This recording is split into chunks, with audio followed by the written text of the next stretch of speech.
For the past 7 years, John Flynn has served as Erie County's district attorney. In his time as top prosecutor, he's led the county through some dark times, but more importantly, given closure and justice to families and victims of violence. He will step down from his post on April 1st and join the Buffalo-based firm Lippis Mathias. He joins us now to reflect on his career. DA Flynn, thank you so much for coming in on this afternoon. Thank you very much.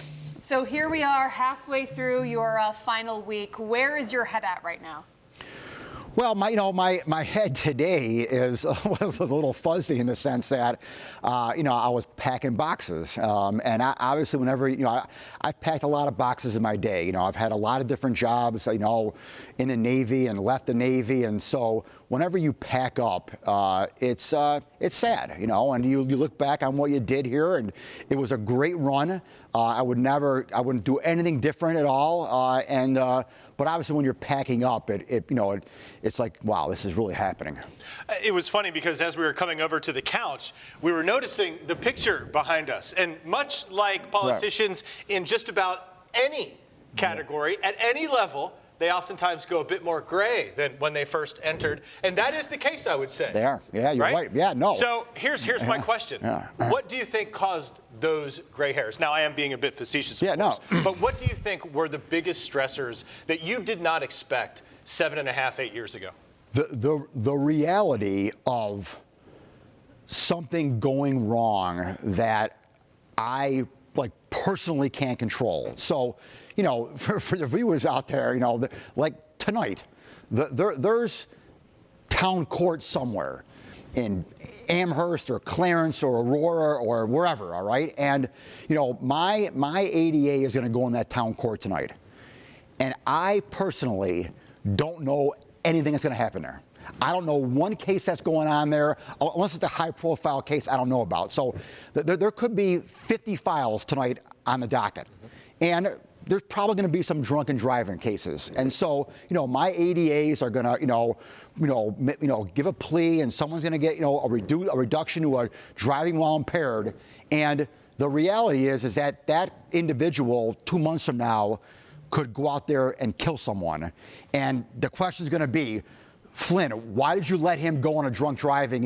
He had a drunk driving 2 months ago, and you gave him reduction down to an impaired, and he went and killed someone 2 months later. That could happen literally every day. And so it is a matter of you being elected to this position, and all of a sudden the responsibility is far greater, perhaps, maybe than you expected, or maybe it is what you expected. Well, because people think, hey, how come you can't do more? And sometimes you just can't. Correct. I mean, I knew that going into it, obviously, but when the reality there that hits you is that my name's on the door, I'm responsible for anything that happens. I've got 111 lawyers who work for me, and they're making decisions every day. And, if they make a wrong decision or something goes south, it's coming back on me, obviously. And that's something that I expected. It's something that I embraced, but it gives you a little gray hair, no doubt about it. In these 7+ years, there have been a lot of new laws, a lot of changing laws.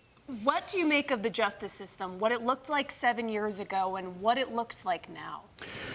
Well, the justice system, to a certain extent in New York State, has been turned upside down in the sense that we have lost sight of victims.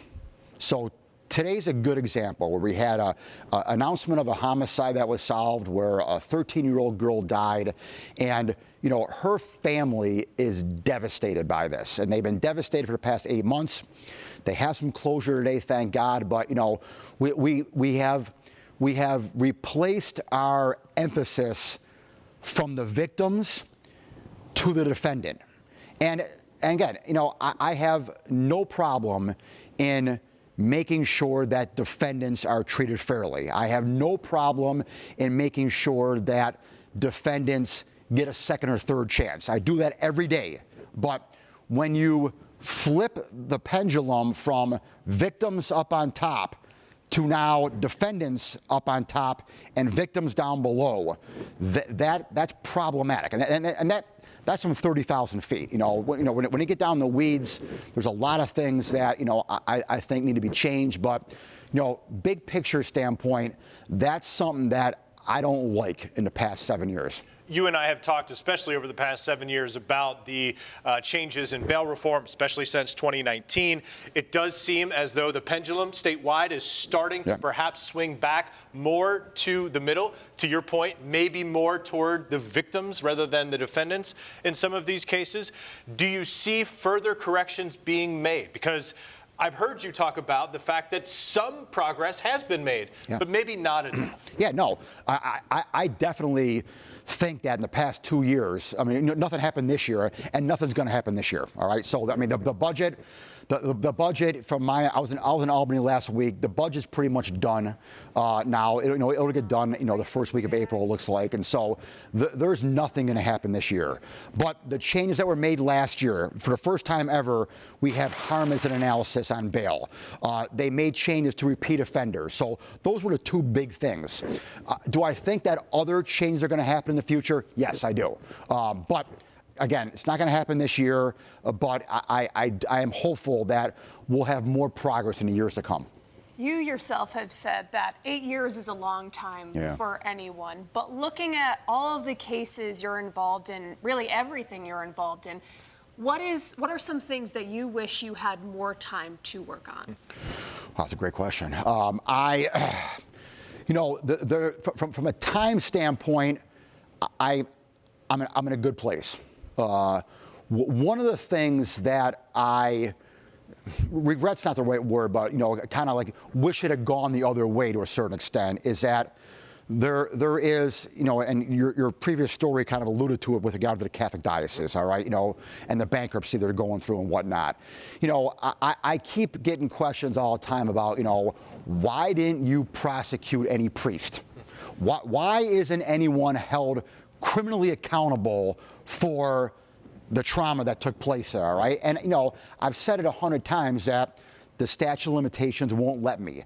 On my desk, okay, for the past almost over 8 years, I did not have one case that was within the statute of limitations, And again, I can't control that, obviously, but you really can't satisfactorily explain it to people because, they want justice. They want someone held accountable for having to sell these buildings, okay, and having to go through bankruptcy, and having parishes closed, and I'm a devout Catholic. I go to church, every day, and so I see these people in church who are devastated about what's going on in their churches, in their schools, in their communities, that they got to go through this bankruptcy, and then invariably, why is no one being held accountable? And again, I can't control that, obviously, but, I just wish that maybe I need to explain it better, or I really wish I could have brought some justice to the families, the victims of the abuse.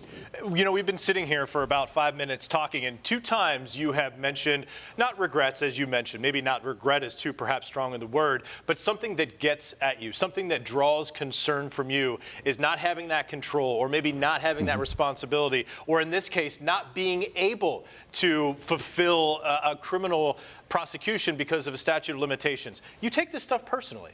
And you and I have talked in the past that that's part of the reason why you are leaving this post, because so many of the things you deal with are so negative, are the worst of the worst, day in and day out, that has to wear in on you. But I'm wondering if you have any advice to your successors to say, I was effective because I took this stuff personally, because I took this stuff to heart, because this is my community, because that's my church, because this is my city, those kinds of things. Do you think that your effectiveness was drawn to that connection that you had with this office? Oh, no doubt about it. The connection, quite frankly, though, is kind of in my DNA.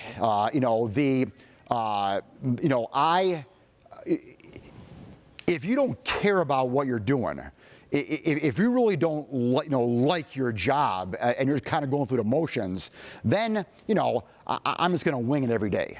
Quite frankly, and I wing a lot every day. Obviously, I haven't written a speech in 8 years. Okay, I mean I kind of talk from the top of my head. I prep ahead of time and I know what I'm going to say. Obviously, but if you got to feel it.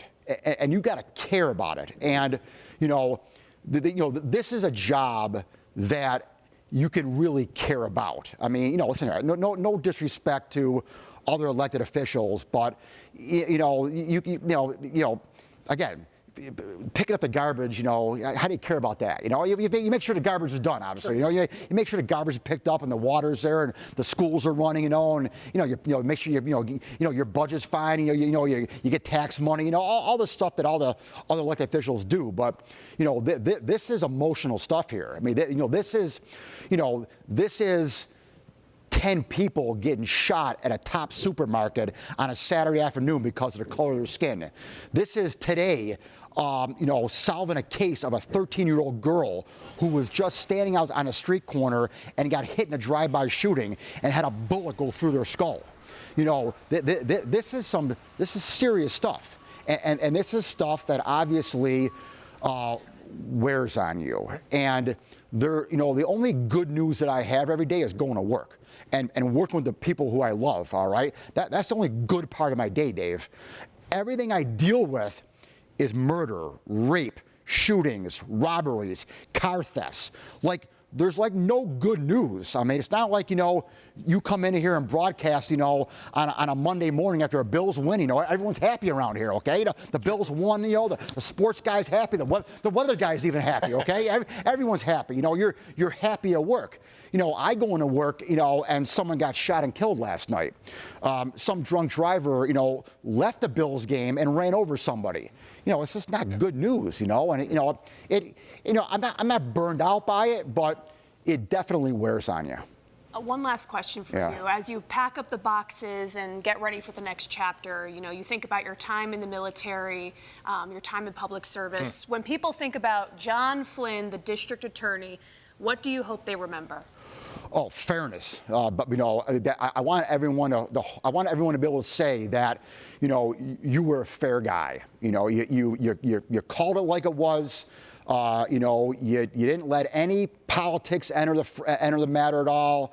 One guy said it best the other day. I mean, I was at lunch the other day last week, and a guy came up to me and said, hey, I want to thank you for what you did, because in 7 years listening to you, pretty much every day, I never knew what party you were. I don't know if you're a Democrat or Republican. And to me, that's fair. To me, that means I'm being fair. I'm not letting politics in the fray here at all. And I'm giving everyone a chance. And, hopefully that's what people think of me at the end of the day, that I'm fair. It is a conversation that could continue for the rest of our 34 minutes here until 5 o'clock, but we are going to have to cut it off there. DA John Flynn, thank you for being here this afternoon. Thank you for your service to this community. Thank you. You said before it is important to have passion for the job that you do. You exuded that each and every day you walked into that courthouse. Thank you. Thank you. For your service. Thank you. Thank you, Dave. Thank you. All right, let's send it over to Nick.